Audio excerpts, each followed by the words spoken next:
Hey there everybody, I am here to explain the carbon cleaning on Ninian, the 2007 Mark V GTI. She just got her first cold start misfire a couple of weeks ago at only about 59,000 miles and change. I don't think she was driven very hard before I took ownership of her, so we're going to go ahead and do a carbon cleaning on the intake valves, and I will show you all the parts I got and how I ended up doing it for the very first time.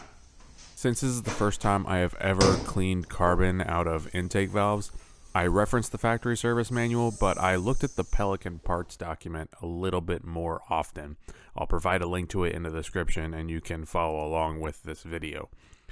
I will provide as many part numbers as I can salvage that I used for this job. I bought a new but cheap Harbor Freight air compressor and a small shop vac for the walnut blasting stuff. I used the media kit from ECS Tuning, but the one tool, if you're gonna go the media blasting route, is the 034 Motorsport adapter for the intake valves. It is a lifesaver, and it saves so much mess, because it was still a mess even with the adapter, but it was a lot less of a mess than it could have been. So grab that while you're at it. Now, in order to get to the intake manifold, you will need to remove the throttle body and the charge pipe. I removed the fan module as well. It just makes things a little bit easier to access, and once you pull that manifold out, you'll have a little bit more clearance. Alright, so the first thing you got to do is pull out the fuel pump fuse, and that's just by prying this panel away with a flathead. You can lay it off to the side. In my owner's manual, it is fuse number 27, which is the third row and the sixth fuse. So it's two from this 25. It's a blue 15 fuse. You can pull that out, and then you will start the car, and after a few seconds, the car should stop the engine because it will run out of fuel. So we're going to try that now here.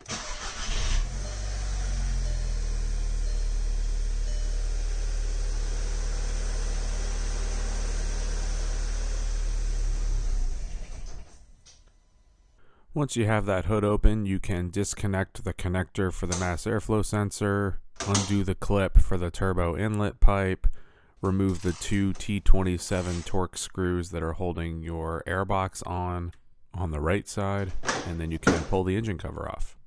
Then you'll want to lift the front of the car, either up on jack stands or a lift if you have one, and disconnect the negative battery terminal cable. That's just a 10mm, and I used a flathead to pull it up. Now that your engine is exposed, you can disconnect the hose coming from the PCV side to the intake manifold, and then remove it from the intake manifold side. Then remove the second PCV hose that has that weird four-sided clamp thing. You can use your flathead to slowly peel that off. You can also remove the air duct from the front of the car. It's probably wiggly after all these years. It's just a couple of torque screws and it should come right out. If you want to have as little fuel as possible in that system when you take the manifold off, you can undo the bleeder cap on the high pressure fuel pump and press the middle of the Schrader valve with a flathead to get the rest of that fuel out. Make sure you have your rag or towel ready. Remove the side connector from the high pressure fuel pump. You can use the flathead that you used earlier to help out with that. And you might as well check your cam follower while you're doing this, since you will need to remove that 70mm hard fuel line there and the soft line next to it. If you have a 2006.5 or older, you'll have the banjo bolt there. Disconnect the upper hose to the vacuum pump. You should be able to just pull back on it and it'll pop off. Disconnect the electrical connector for the evap purge valve solenoid. Then remove the lower vacuum hose on the same side. Now we'll move on to the other side of the engine, where we need to remove the three rubber hoses that are connecting to the hard lines going over the middle of the intake manifold. The first two closest to you are easier to remove from that side. You can just undo the hose clamps and, shimmy the hoses around a little bit and eventually they'll come off. But the third one towards the back, it will be a little bit more difficult to remove.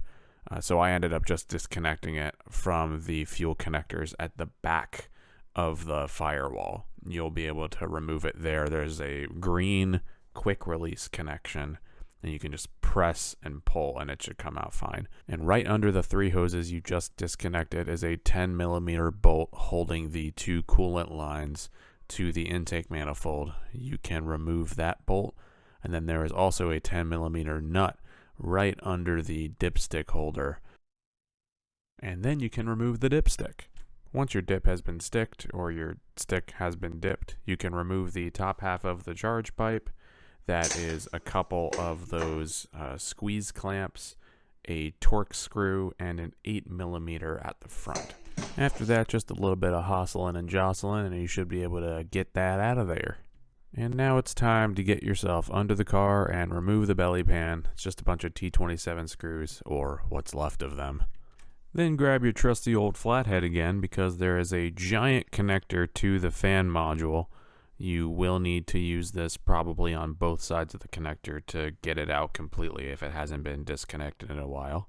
And then you can remove the clamp holding the bottom of the charge pipe down. Make sure you got a rag to catch some oil, because I did not. Then the big boy fan module can be loosened with 4 T30 screws on all 4 corners, and you can either drop the module down and try to hold it and squeeze it out for dear life, or you can pull it out of the top, which I've heard is slightly easier. Now that those spinny boys are out of your way, you can disconnect the 2 electrical connectors going to sensors going up to the throttle body, and then there is a nut on the middle of the charge pipe and a bolt on the bottom of the charge pipe, both facing inward towards the engine. 2 additional electrical connectors up near the throttle body itself, and then you can loosen the clamp to the hose that goes directly to the throttle body with either a flathead or an 8mm. I think a flathead is easier for this. Then some good solid jiggles, and that whole pipe should come down out of the engine bay. Don't be alarmed if oil leaks out of this. Just put some towels down when you set it off to the side. Now to remove the throttle body itself. That is attached by 4 torque screws, and they aren't in very convenient spots to access, especially the 2 back ones. I'd start by trying to loosen the front ones just a little bit, and then try to get the rear ones with a long 1/4-inch extension, and just work really slowly. Try not to hit your radiator until those bolts come out. And now for what I think is the hardest part of removing the manifold is the support bracket. It's attached to the manifold with a nut, and then to the block with a 10mm triple square that is impossible to access with anything other than a 1/4-inch extension and a wobble of some kind and a lot of patience. The document describes it pretty well. Same thing as the throttle body, just be very patient and careful. And if it makes you feel any better, putting that thing back in is even more difficult. Now, before you remove the manifold, there are 2 other electrical connectors that you will not see at first, or at least I didn't see them before I pulled the manifold and I had to disconnect them really quickly. There is a connector for the fuel injectors. It's on the left side near the first intake port, maybe right in between the first and the second one. The clip is on the underside, so if you're able to squeeze your fingers in there and get it disconnected before you take the manifold off, it'll make it a little bit easier. And then there is another connector around where the purge valve solenoid is, but a little bit closer to the manifold. And that one you can just kind of press a flathead in there and get it loose. But if you don't get those 2, you should be able to just pull the manifold, and then as it's coming off, you can disconnect those 2 connectors. And finally, after all that craziness, you can remove the T30s on the top and bottom of the intake manifold. There is 5 at the top and 2 at the bottom in the center, and then there are 2 10mm nuts on the left and right sides of the bottom of the manifold. You could take those off last, and then just grip it and pull, and be very slow and gradual if you want your injectors to stay in the block. But if they come out, it's no big deal either. And then you can finally take a look for yourself at what all those borescope videos have shown you is that carbon buildup on direct injection engines is a real thing. And at only 57,000 miles and change on my car, it is pretty bad, if I'm honest. So we're going to take care of that. So I then took the methods that most people use once they have their intake manifold off. I did some walnut blasting, I did some manual cleaning with picks, and some intake/turbo cleaner. And then I also went in there with a shop vac, cleaned it up, and it looks like this. Not perfect, but definitely a ton better than how it was when I first took it apart. I cleaned the valves and the intake flap looking things, but I did not pull the injectors since they all stayed in the block. I'm assuming they probably have a little bit of carbon buildup on them, but I'm not too worried. When one of them starts fouling or going bad, I'll replace it.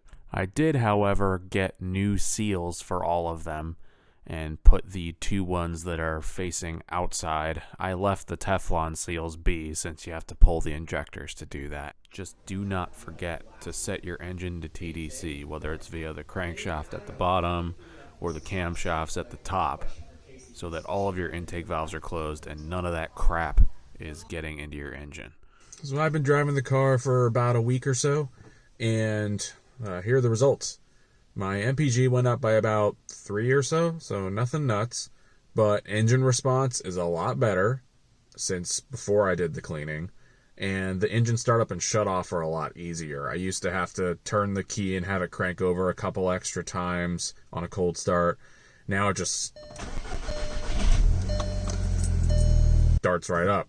And when it's shut off, it used to have a little bit of a shudder, kinda, and it doesn't have that anymore. So I'd say that it was a success and worth the effort. If y'all want to see more Mark V GTI content on Project Ninian here, give the video a thumbs up and subscribe if you'd like, and I will see y'all in future videos. Bye-bye. The rubber seals on the end of the injector do not go in here.